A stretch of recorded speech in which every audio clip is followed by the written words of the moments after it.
So, Food Bank for New York City has its own dietitian who's going to tell us all about these mood boosting foods because you're going to slow up next week with putting the clocks ahead. So, Denise, are you there? Can you hear? Can we I'm hear you now? here. There Thank you you for having go. me. Okay, Denise Tatosian. I said this That's correctly? right, Tatosian. Okay. From farm to food bank, I see the background on you, and I see the mood boosting apples that are behind your head. Thanks for That's right. joining me here. I would love for you to tell us because I feel like we hit that every time we go through daylight saving time, whether we're putting the clocks back or putting them ahead, we start to go through that, you know. Oh, we're dragging a little bit. We feel a little bit more tired for a few days post putting the clocks ahead or putting them forward. So give us some tips, give us some advice on how we could fix that with food. Yes, thank you. And thank you so much for having me. And yes, I'm a dietitian and I'm Food Bank for New York City Director of Community Nutrition. I'm going to tell you 3 tips for getting energy ahead of the time change. So, our first tip, drink more water. I know we've heard this a lot of times, but water is key for ideal body functioning and for storing energy. The average person should drink about 6 to 10 cups of water a day. I know this might seem like a lot, but we can get this by eating more fruits and vegetables, keeping a water bottle with us and drinking it throughout the day. And my favorite tip is having a glass of water next to our bed. So as soon as we wake up in the morning, drink that glass of water. That'll get your day starting off great and hydrating from the start. So water is number one. You'd put that at the top of the list. So more than any food group, water is number one. That is interesting. And yes, water really is key. Our body needs water. We're made up of more than 90% water. And if we don't have enough water, we can't digest food. We Mhm. can't have thoughts, and our brain doesn't work as well. We really need water for optimal bodily functioning. Yeah. So let's say we're drinking water, so that's going to help boost our mood. And I sometimes feel like a lot of us who are always on the go, we tend to neglect drinking water. And I think you feel it at the end of the day, kind of, when you haven't drank enough water all day and you're slowly saying to yourself, you know what? I don't know if I can make it through anymore. Why am I feel so tired? And then you're almost forcing yourself to drink a lot before bed, which is not a good idea either. So you get to space it out throughout the day. So you have enough water. What else do we need? Okay, so our second tip, eat smart portions. So our stomachs are the size of our fists, actually. So whenever we're eating more than the size of our fist, your body is spending even more energy on digestion. So we've all felt that, sluggish feeling after eating a really large meal. So it's really important to eat smart portions. And on top of that, we want to make sure the portions are balanced. And what I mean by that is making sure we have all of the food groups present. So we want to have our fruits and vegetables. This will provide us with vitamins, with fiber, and with some of that water. We want to make sure we're having protein, and this should be lean protein, something like baked chicken or grilled fish, or plant based protein as well. So, beans, peanut butter, tofu, these are great sources of protein.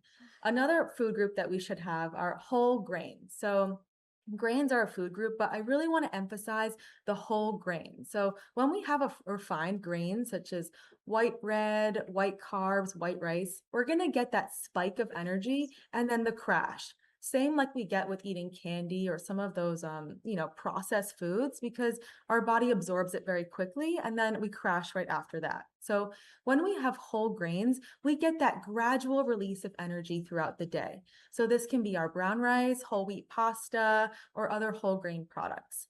And the last food, it's not really a food group, but I want to emphasize this, healthy fats. It's extremely important to have healthy fats in your diet.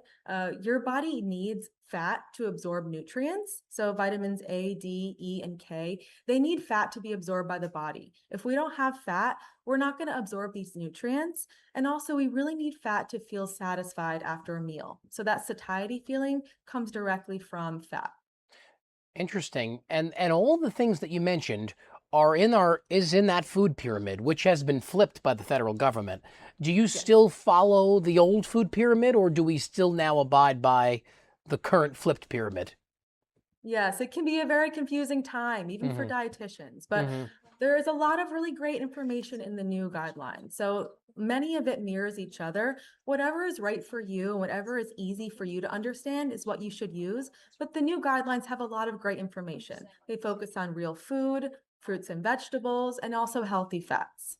So to combat all of this, Denise, we talked about water, we talked about food, and I know you're in the dietitian, but I would assume as a dietitian, you're telling people you have to get that sleep because if you don't get the proper rest, all of this goes out the window. So important for the body.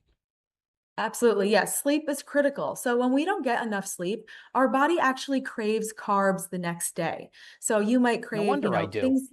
I'm It's working too normal. It's late. completely natural. Yeah. It's natural because your body didn't get the energy from sleep. So it's making up for that in other ways. So we crave, the carbs, the bagels, the chips, the candy sometimes, Mhm. anything that your body can get to give you that quick burst of energy. So getting enough sleep really does impact your nutrition.